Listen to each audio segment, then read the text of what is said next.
So hey there, I'm Lee Kellogg, and thank you for joining me today on another nature journaling adventure.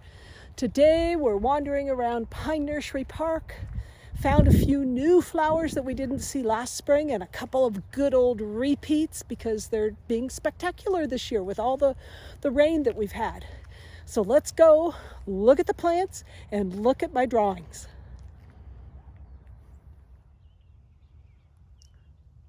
We are looking at, I'm doing this to get my hand in there because the camera just does not like to focus on it because it's so small. Brewer's Rock Cress, nice little purple flowers, standing up about 18 inches. Pretty little guy, just sort of growing out here. It's the only one I've seen in the park. You can see growing with the antelope bush and the rabbit brush.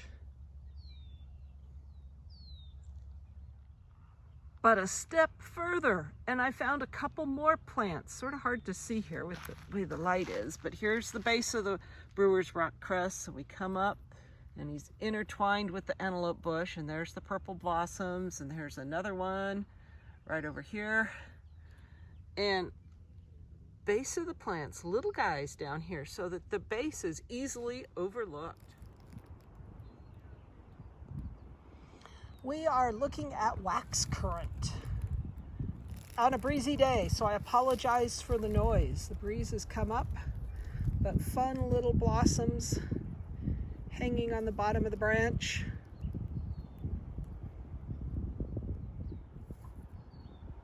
So we've got this nice shrubby bush. It's definitely a shrub because it's got multiple stems at the base, and that's usually an indicator of shrubs. Sometimes trees are shrubby, but this is definitely a shrub. It is actually a honeysuckle, and it has a little scent, not much, but little white flowers, all in bloom. We're in the shade under the ponderosas, and some of this will be hard to see, trying to show you some other flowers. Other blossoms. These have a little pink tinge to them.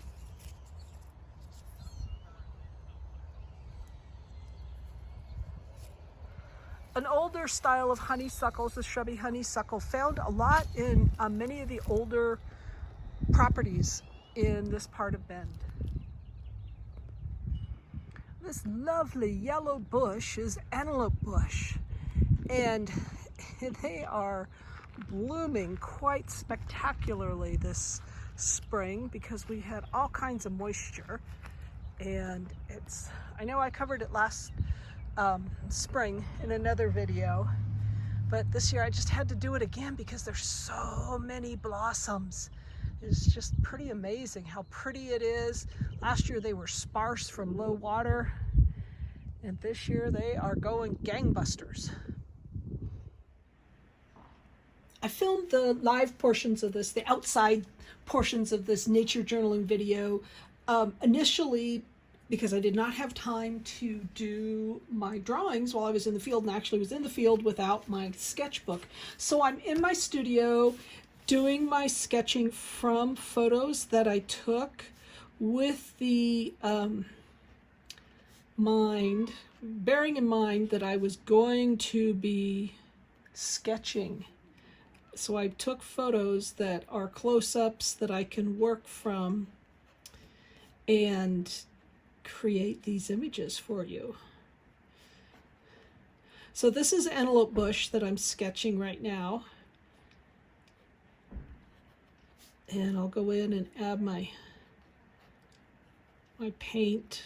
And I'm just doing loose sketches for this one.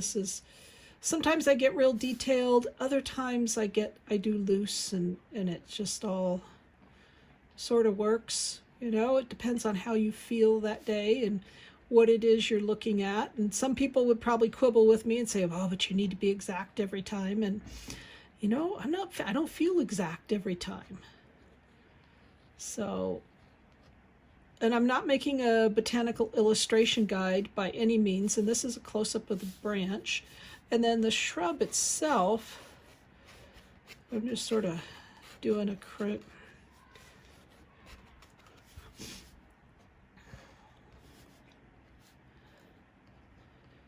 So the shrub itself is 3 to 6 feet from the ground, and probably this one's about 6 feet wide. 2 meters. All right, so let's add a little paint to this.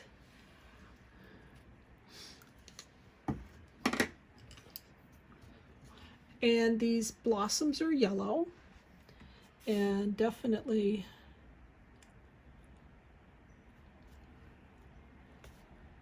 bright yellow.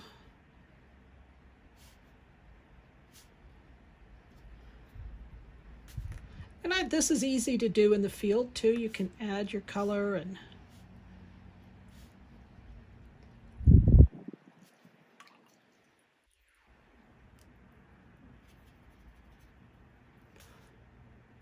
a little bit of greens. Got some green leaves going here.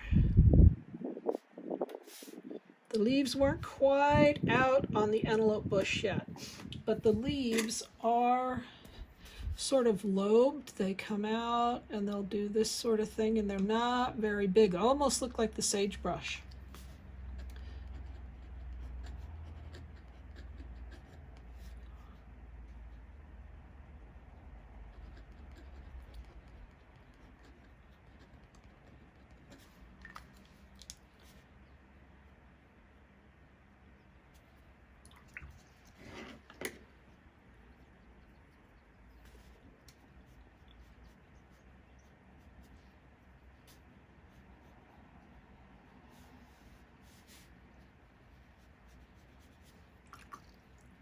And this shrub was amazingly yellow.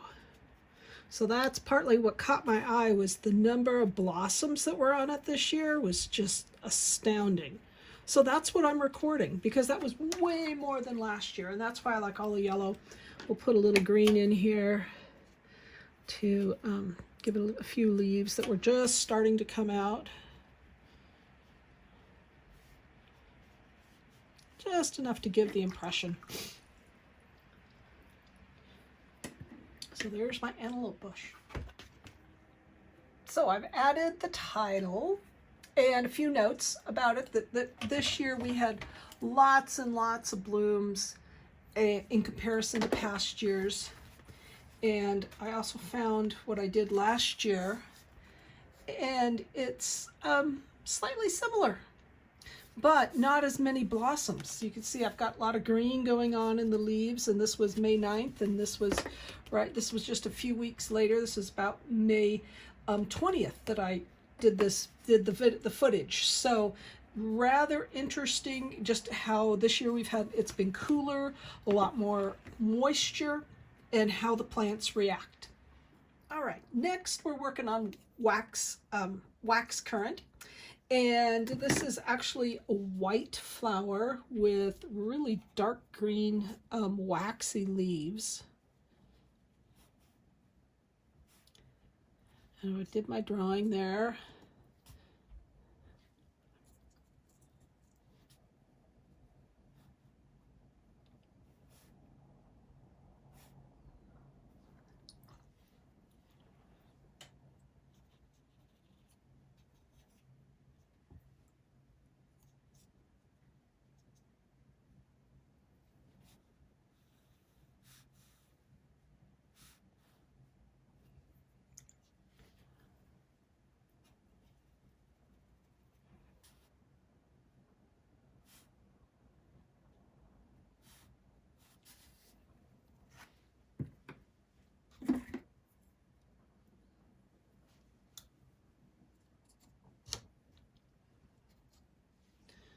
And prepping some greens here for the shrub, because my paint's drying out a bit.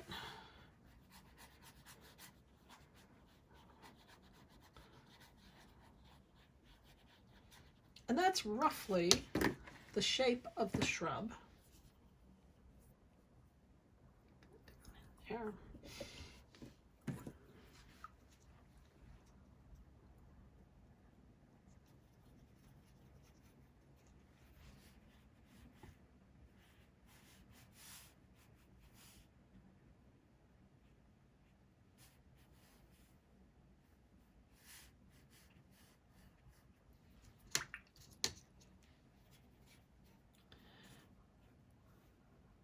And these blossoms are white. And I like to put a dark background around a white blossom to sort of help them stand out a bit.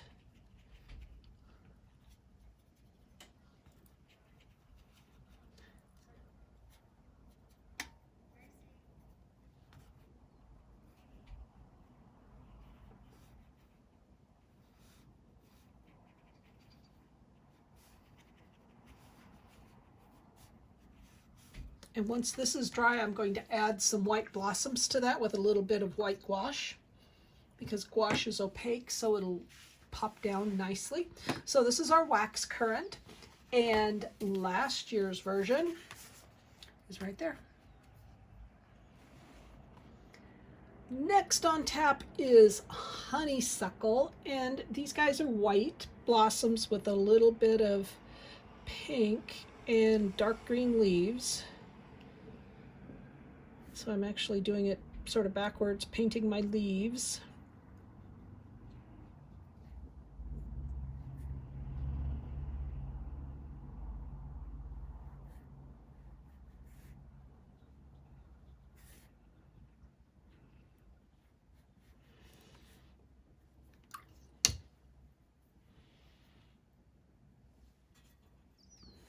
And the blossoms have a little bit of pink at the top.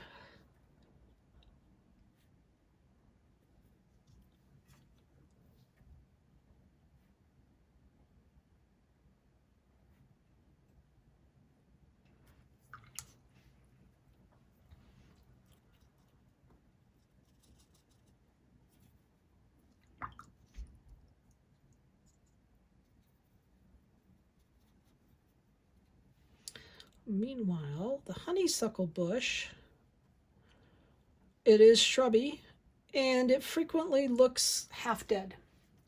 It's got a number of leaves, but it will look like it's really rangy, and they're frequently older shrubs that you see. Very few people plant these honeysuckles new now, and I know this one was probably planted. So, because this was a nursery, and it's the sort of thing that it could have self-planted.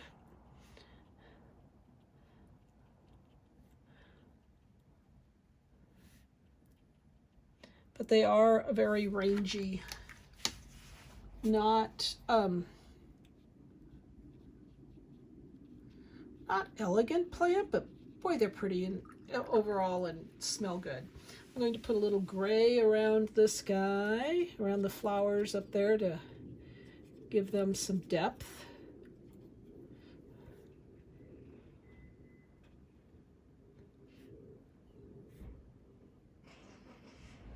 And then I will take the pen to them and outline them, just so we all know what we're looking at here.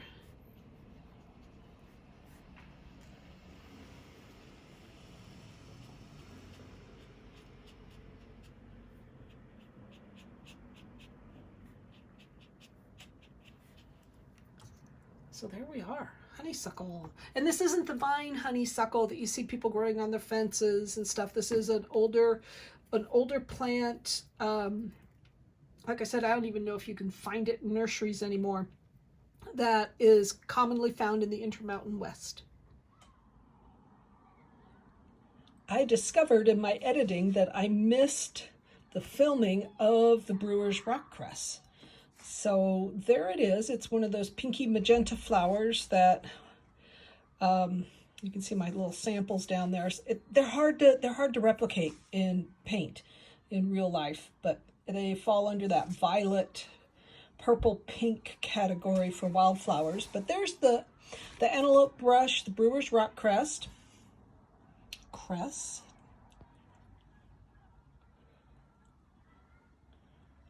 wax currant, and honeysuckle.